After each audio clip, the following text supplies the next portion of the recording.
ये कट्टरपंथी वाले लोग जो भारत देश के अंदर रहते और भारत माता की जय नहीं बोलते, ऐसे लोग ये भारत के अंदर बहुत भटकते रहते हैं, भटक रहे होंगे, मेरे आगे पीछे भी खड़े होंगे।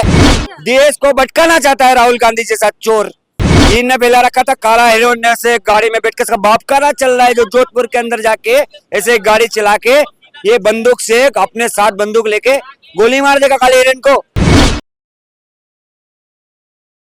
नमस्कार दर्शकों, मैं निक्की इस वक्त मौजूद हूँ दिल्ली के कन्नॉट प्लेस में और आप देख रहे हैं ए न्यूज़। जैसे कि आप लोगों को पता है, अभी हाल ही में योगी आदित्यनाथ जी को धमकी मिली है कि 10 दिन में इस्तीफा दे दीजिए, नहीं तो सिद्दीकी की तरह उनको भी मार डालेंगे। तो यहाँ पे जो तमाम जनता उनसे जुड़ते हैं और जानते हैं। सर क्या नाम है? विजय शर्मा। सर आपने सुना होगा अभी हाल ही में योगी आदित्यनाथ जी को धमकी मिली है 10 दिन में इस्तीफा दे देने को, नहीं तो उनको जान से मार डालेंगे सिद्दीकी की तरह। किसकी औकात है जो योगी जी को मार देगा? योगी जी को एक बाल का हाथ लगा कर दिखा दो, तुम्हारे बाप की औकात है? मैं धमकी देने वाले को बोलता हूँ, तेरे घर से तेरा परिवार तेरे 10 पुश्तियां मुखाड़ के कहीं से भी ले आएंगे, तू कहीं से भी धमकी दे रहा हो।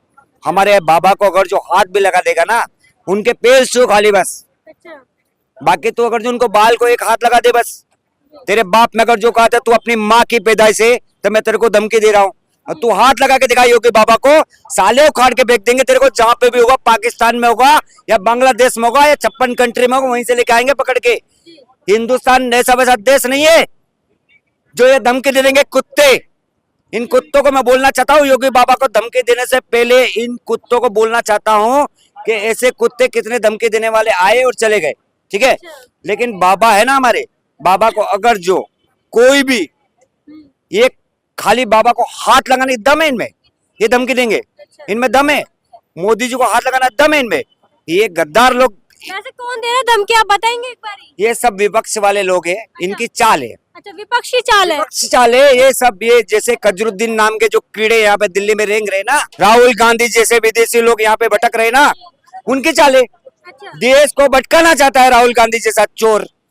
देश को जाति के नाम पे बांटना चाहता है राहुल गांधी जैसा, सोनिया गांधी का, प्रियंका का लड़का। लेकिन कह रहे हैं लॉरेंस बिश्नोई का कहीं ना कहीं साथ देने की वजह से इनको भी धमकी दी जा रही है। भाई लॉरेंस बिश्नोई को कौन सा साथ दे रहा है? लॉरेंस बिश्नोई जी अपना काम कर रहे हैं। अच्छा, क्या काम कर रहे हैं? आतंकवाद फैला रहे हैं। भाई आतंकवाद फैला रहे हैं, आतंकवादी को निपटा रहे हैं। अच्छा। आतंकवादी को निपटाने का काम लॉरेंस बिश्नोई भैया कर रहे हैं मेरा, अच्छा। ठीक है। ये जितने भी आतंकवादी थे बॉलीवुड के अंदर, ये चल रहे थे। सलमान जैसा आतंक इनने फैला रखा था काला हिरोइन से गाड़ी में बैठ के, इसका बाप का राज चल रहा है जो जोधपुर के अंदर जाके ऐसे गाड़ी चला के ये बंदूक से अपने साथ बंदूक लेके गोली मार देगा काले हिरन को। तो वो माफी भी नहीं मांग रहा। उन्होंने बोला भाई माफी मांग ले, मैटर क्लोज हो जाएगा। लेकिन इस बंदे ने माफी नहीं मांगी, इसको घमंड है, ये घमंडी आदमी है। माफी नहीं मांगूंगा तो भाई माफी नहीं मांगेगा तो कबर तेरी खुद जाएगी और 72 होरों के पास तू चला जाएगा। 72 होरों के पास जाएगा तू, अगर जो माफी नहीं मांगेगा तो। भाई जय श्री राम के नाम पे जो चलने वाला बनता है वही चलेगा देश के अंदर। इनका बाप का देश नहीं है। हाँ मैम, लेकिन ये सलमान जैसे लोग माफी नहीं मांगे क्योंकि घमंडी लोग है ना, ये लोग पैसे के दम पे बोलते हैं। लेकिन एक काले हिरन को मारने के चक्कर में उनको जान से मारने की धमकी दी जा रही है। भाई क्यों काले हिरन को मारा? काले हिरन का जान नहीं था क्या? उसमें जान नहीं था? एक चिट्ठी भी होती है उसमें भी जान होती है, तो उसको मारने का इसको क्या हक मिल गया? सलमान खान को उसको मार देगा। और उसके बाद लॉरेंस बिश्नोई ने बोला कि माफी मांग ले भाई, फिर भी माफी नहीं मांग रहा तो ऐसा जाएगा ना, कुत्ते की मौत मरेगा जैसा ये सिद्दीकी इसका बाबा मर गया ना। लेकिन वो तो कह रहे हो सलमान खान के अंदर बिल्कुल भी डर नहीं। अभी भी बोला था बिग बॉस में नहीं आएंगे, फिर भी होस्ट करने आ रहे हैं। मेरी बात सुनो, ये सलमान खान जैसा कुत्ता है ना, मेरी बात सुनो, ये चलने वाला नहीं है। ये हम लोगों ने हीरो बनाया इसको, वरना मैंने प्यार किया मैं आया था ये साला। ये कोई चलने वाला हीरो नहीं है। लेकिन इसने क्या किया पता है? ये हिंदू धर्म को मानने वाला बनता है। इसके लिए हमने इसका पिक्चर देखा, ठीक है।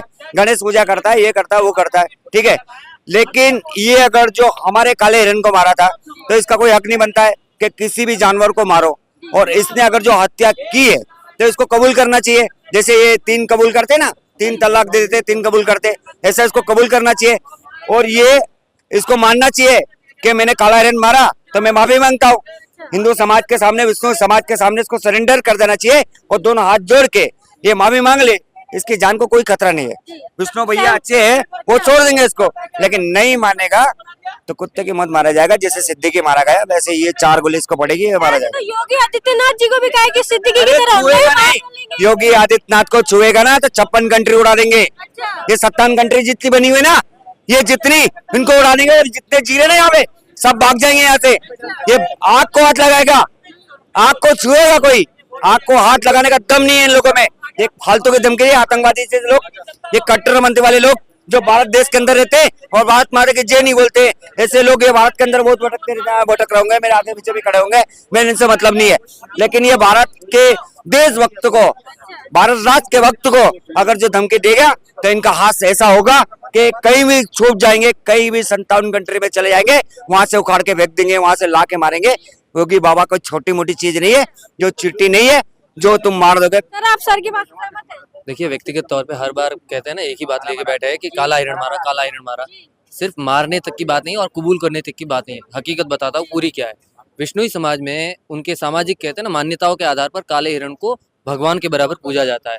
अब जैसे हिंदुओं में बोला जाता है गौ माता है, गाय को भगवान बराबर समझ, और मुसलमानों में सूअर को हराम मानते हैं, तो उसको टच भी ठीक उसी तौर पे हर किसी के कहते हैं ना समाज में, हर किसी के धर्म में जिस चीज को विशेष दर्जा प्राप्त है, अगर उसको आप नुकसान पहुंचाओगे तो वो भड़केंगे ही, कोई भी हो। और दूसरी तरफ उसने ये इसलिए कहा है माफी मांगने के लिए कि वो किसी भी तरीके से उसे माफ करना नहीं चाहता है। माफी मांगेगा तो इसका मतलब क्या हुआ कि उसने शिकार किया था और कानूनी तौर पे उसे सजा मिलेगी।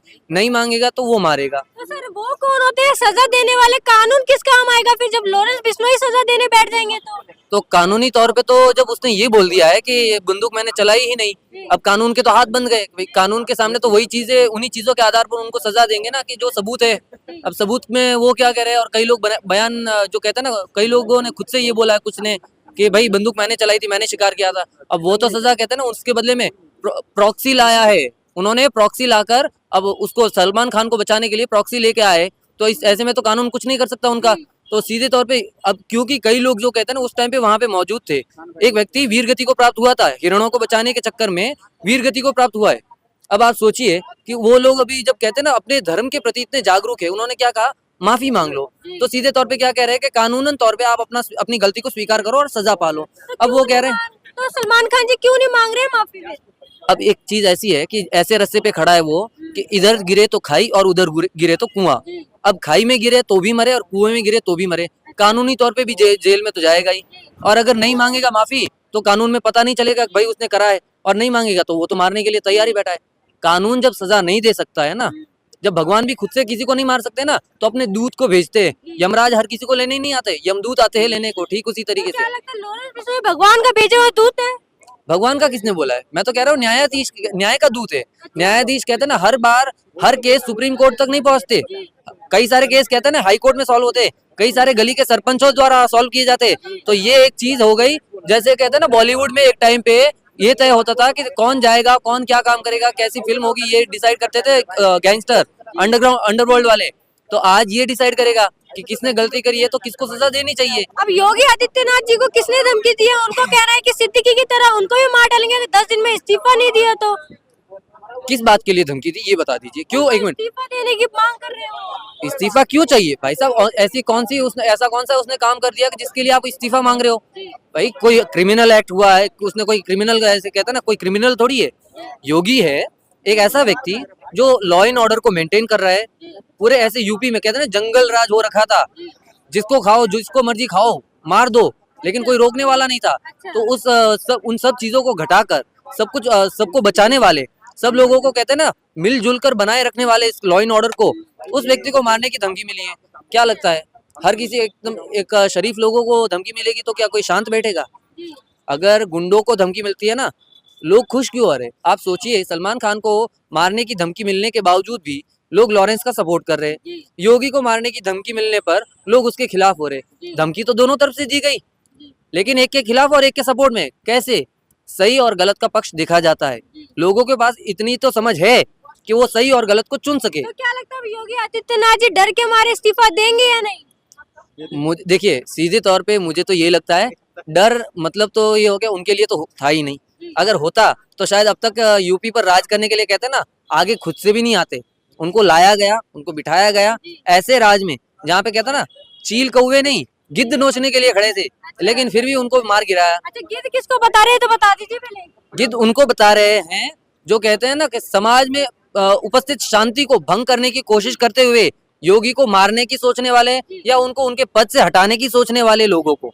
अब वो कौन है वो आप पता लगाइए, क्योंकि गिद्धों की पहचान हर बार पक्षी के रूप में ऊपर उड़ने वाले नहीं होते, आसपास भटकने वाले और मंडराने वाले भी होते हैं।